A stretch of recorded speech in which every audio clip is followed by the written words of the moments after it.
All right, and taking a deeper look at how this new stimulus package could impact Golden State residents. Joining us live with some insight this morning, Dave Anderson with the MoneyWise Guys. Dave, thanks for being here.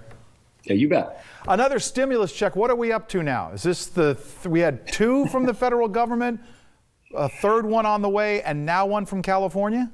Yeah, and I mean, if you add into the other tax breaks, the child tax credit, I mean, it has been quite a bit of money that has been given out, and it's kind of a different approach now. You know, in the past, we've tried to help corporations, businesses, in hopes that, hey, they'll go out and hire. This time around, we're helping those most vulnerable at the bottom. We'll see if that works, you know, because it is creating some problems in the labor market. Yeah, and getting into that, you know, many people who didn't need a check got a check. So what should people be considering when it comes to those funds? If you don't really need it, I mean, yes, if you go out and spend it, you're stimulating the economy, but what else could you do with that? Yeah. So, I mean, certainly what the government wants is they want you to spend it. So that, as you say, stimulate the economy. But there are a lot of people who got this money and, you know, they don't need to go out and spend it. And what I would say to you is focus on yourself, focus on your family needs. So if you don't have a lot of cash on hand, I would save that. That way, it's available when there is an emergency. If you have high interest debt, like credit card debt, you might want to think of paying that down. But those types of things, again, it might help an individual, but it doesn't help the economy overall. Now, some are saying that by doing these payouts in this type of situation, some people obviously need it desperately, but is it also delaying that hiring process for some industries? People saying, why should I work when I'm getting paid to stay at home? Yeah, so there are a multitude of reasons on why employers are having a difficult time finding employees.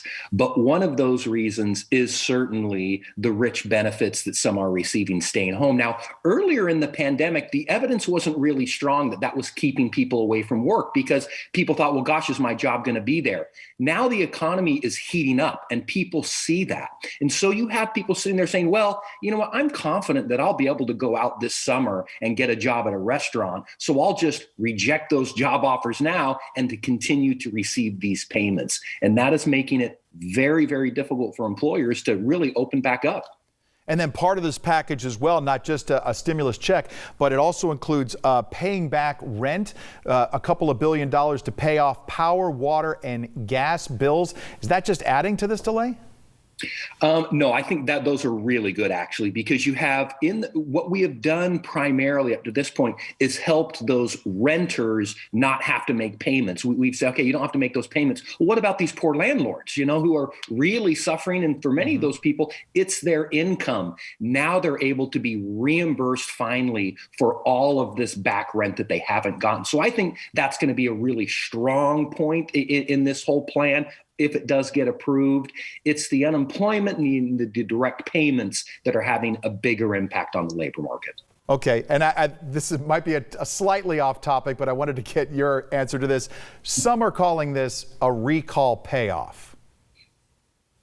Yeah, well, I mean, I'm sure there are some political motivations for this, but let's also remember there was a voter-approved constitutional amendment back, I believe, in 1979 that says, you know what, if we bring in too much revenue, we have to give that back in the form of a rebate. So in part, the governor has no choice. Now, where they spend it and how they spend it, they do have a choice on that. And I think sometimes in those areas, that's where you get the political motivations on who gets the money and who doesn't.